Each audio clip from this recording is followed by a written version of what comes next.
Kalahandi हेउछि colour हांडी शस्य श्यामलार हांडी माँ इंद्रावती कृपारू आज धनधान्य परिपूर्ण हो उठी कलाहांडी।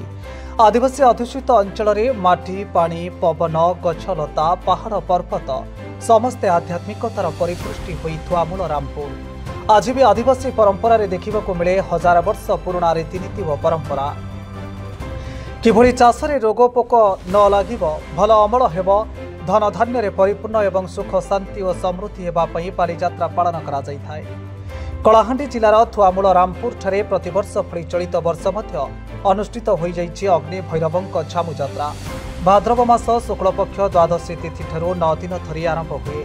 पंचमी तिथि विधि विधान पूर्वक भोरु काठगुड़ी को अग्नि संजोग पूजार्चना आरंभ होता। अपराह्न भैरव देवंक कालीसी लागि हेला परे सहर परिक्रमा सारी माँ माणिकेश्वरी कालीसी लागि होइथिला। परे दुहे कंटा गादियारे बसी कंटा तोली रे छुड़ीथिले। परे परे अग्नि भैरवंक कालीसी लागि नियारे चलीथिले। हजार हजार श्रद्धालुंक समागम रे झामुयात्रा सह सांस्कृतिक कार्यक्रम अनुष्ठित होइथिला। भैरव देवंक प्रसिद्ध झामुयात्रा एक अलौकिक आकर्षण जोगु आज अनुष्ठित यात्रा एठाकु जिला समेत पड़ोशी जिलार हजार हजार श्रद्धालुंक सुआ छुटुछि। भैरवदेवंक झामुयात्रा कलाहांडी जिलार थुआमूल रामपुर होई उठिथिला उत्सव मुखर। श्रद्धालुंक दर्शन पई पुलिस प्रशासन पक्षरु मध्य सुरक्षा व्यवस्था को कड़ाकड़ी कराई फोर्स मुतयन कराଯାଇଛି। आधुनिकतार चाकचक्य सभ्यता भितरे मध्य निजर महान सभ्यता संस्कृति और परंपरा को बजाय रखिछन्ति थुआमूल रामपुरवासी। देखो एटा परंपरा जो संस्कृति अच्छे प्राय 1000 वर्ष ऊर्ध्व हेब ये परंपरा संस्कृति अच्छी। एटा आमर गणेश चतुर्थी परे परे जेते बेले पंचमी रे नवान्न हुए तार नवान्न परे परे आमर दशमी रे इठी गड़जात अंचल नवान्न हेबा नुआखाई हुए। से नुआखाई परे द्वादशी रे एटा आमर एठी तांगर यात्राटा शुरू हुए। तार 9 दिन धरी व्यापी करी यात्राटा होई थाए। एवं से जे प्रथम दिन एठी स्वयं महाकाल अग्नि भैरव निजे कालिसी लागि करी घोड़ा रे बसी करी नदी घाट तुटक जाती एवं नदी टोटर सेठी आपनकर बाली आनी करी नुआ चांगुड़ी रे आनिकी विभिन्न प्रकार शस्य रोपण करें। आज हूँ तार पूर्णाहुति आज बोलेन माने शेष दिवस एटा विसर्जन दिवस। यही 9 दिन भितर विभिन्न प्रकार पूजा अर्चना सहित आमर जो शस्य रोपण करा प्रतिदिन संध्यारे सेठी क्षीर एवं हल्दी पानी देकरी आपणकर सेठी पूजा अर्चना करा। शेष दिन रे एठी माँ माणिकेश्वरी निजे एवं भैरव निजे निजे बाहरी कालिसी लागि करी कंटा गादी रे बसी थांती कंटा दोली रे बसी थांती एवं शेष रे अग्नि परीक्षा दे था जेहेतु महाकाल अग्नि भैरव तेणु ये अग्नि रे चालिक परीक्षा दे था। सेटा गोटे है जे समस्त अंचलवासी सर्वकुशल होता जेहेतु नुआ खाई रे नुआ अन्न जिते आरंभ होता है परवर्ती समय जे शस्य श्यामला होकर कलाहांडीटा उठी फुली उठे से रोगपोक नहीं एवं भल अमल हो समस्त परिजन लोकंर श्रद्धालु भक्तर माने रोग व्याधि न होकर परिष्कार भाव में रहतु समस्त कुशल रहतु से विधि रीतिटा आज पर्यटन चली। मोर ना कैलाश चंद्र परीक्षा थुआमूल रामपुर आज है महाकाल काल अग्नि भैरव झामी यात्रा उपलक्षे इटा परंपरार चली जाइए झामी यात्रा। तो आपण सामना देखुथिबे केंता निया जलुचे हजार हजार लोग एरिया जयपाटना जूनागढ़ धर्मगढ़ कोकसरा रायगढ़ डिस्ट्रिक्ट किछि 30-40 हजार लोग आज्ञा ये अग्नि परीक्षा देखवा लगे आसन। आज पूर्वपुरुष आगु चली एवं भी चली एवं आप देखुते आप सामना रे निया केंता जलुचे निया आठेक भी जलुथिले महाकाल अग्नि भैरव तार ऊपर माड़ी कर आसन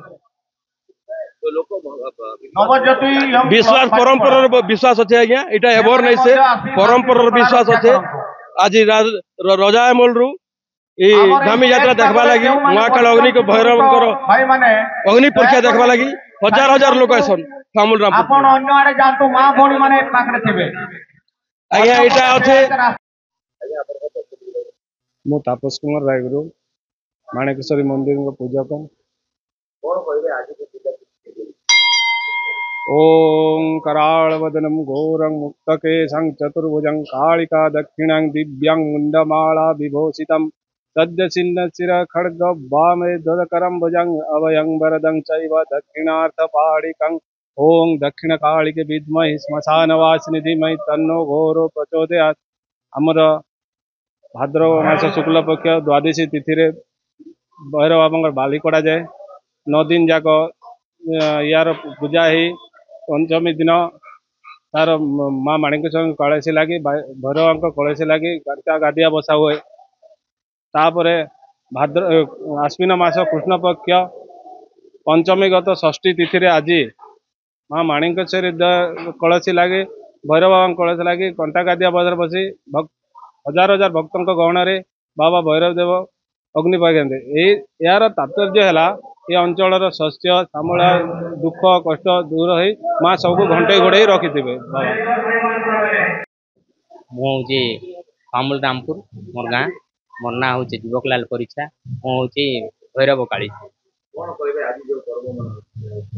आमर यहाँ हूँ भाद्रव मास शुक्ल पक्ष द्वादशी दिन आमर बालिकड़ा आरंभ हुए 9 दिन हुए यात्राटा आमर से दिन हूँ माँ माणिकेश्वरी देवी आगे बालिकड़ा हुए आसिक से शस्य रोपण कर आसिकी भैरव देव कालीसी लगी जाकि बाली काढ़ी आनती एवं आसिकी भितर गोटे आमर कंटा गादिया थाए से बसिकी आमर शस्य रोपण करती आउ आमर पंचमी दिन गोटे यात्रा थाए सेटा हूँ माणिकेश्वरी देवी एवं भैरव देव कंटा गादिया बाहर कंटा गादिया बसी था आज हूँ तार लास्ट दिन आज हूँ भैरव देव कालीसी लगी आमर सहर परिक्रमा करेंगे आसिकी नवेदन मागिजे माणिकेश्वरी देवी को एवं माणिकेश्वरी देवी एवं भैरव देव कंटा गादिया बसवे एवं कंटा दोली झुलिबे जाकि अग्नि परीक्षा अग्नि भैरव करेंगे।